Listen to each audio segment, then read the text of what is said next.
Nasakmit nga mga dilata nga mga processed meat sa pantanan sa Sugbo gipang-dispose na gyud. Alang sa mga detalye adunay live update si Nico Serino. Nico? Yes, Bob, nagpadayon karon ang gihimo nga destruction ni nasakmit nga mga dilata nga karne nga baboy nga nakumpiskar sa operasyon sa Provincial ASF Task Force ni adtong miaging adlaw.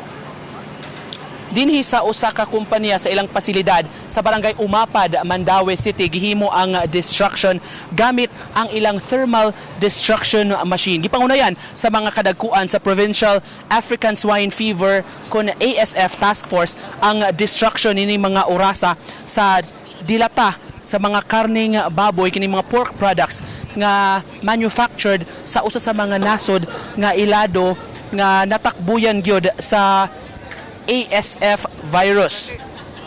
Kung kahinumduman, kapin sa 3,000 ka mga lata ni ining maong luncheon meat ang nakumpiskar ni ato miaging adlaw sa usa ka warehouse sa may Pier 1 sa Dakbayan sa Sugbo. Mi gamit ang ASF Task Force ni ining mga kagamitan sa usa ka kumpanya sa Umapad, Mandaue aron nga hingpit gyud nga ma-dispose kining tanan nga mga dilatang karne. Gibutyag ni Dr. Mary Rose Vincoy, ang provincial veterinarian, nga moabot sa 3,600 ka mga lata tanan ni ining mga processed meat ang ilang guba karong adlaw, gi-destruct karong hapon. Lakip na sab ni ini, Bob, ang moabot sa 600 kilos pod, sa 600 ka mga lata sa mga karne, mga pork cuts kini, Bob, nga gikan mga imported meat gikan sa mga nasod nga identified yun nga natakbuyan sa ASF virus. Gilakip na sab kini sa pag-dispose karong hapon. Kung kahinumduman, pipila ka buwan ang nakalabay, doon na mga gihimo nga inspection sa lain-lain nga mga supermarkets ang ASF Task Force ug lain-lain nga mga veterinary offices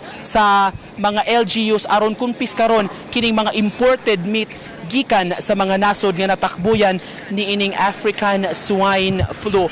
Pamaagi gihapon kini aron nga malikayan gyud nga matakbuyan ug maapektuhan ang hog racing industry dinhi sa Pilipinas ni ining virus nga mikatap na sa lain-lain nga mga nasod, lakip na sa atong mga silingan nga mga nasod dinhi sa Asia. Kung inyo mabantayan, nagpadayon pa ang pag-monitor karon ni mga sakop sa ASF Task Force, taga Food and Drug Administration, taga Provincial Veterinary Office ug lain-lain nga mga LGUs, lakip na sa taga DOH aron nga matino gyud nga hapsayra ang gihimo nga destruction ni ining mga imported nga mga karne gikan sa mga nasod nga natakbuyan sa ASF. Mo kanang latest, Bob, gikan dinhi sa Umapad, Mandaue City.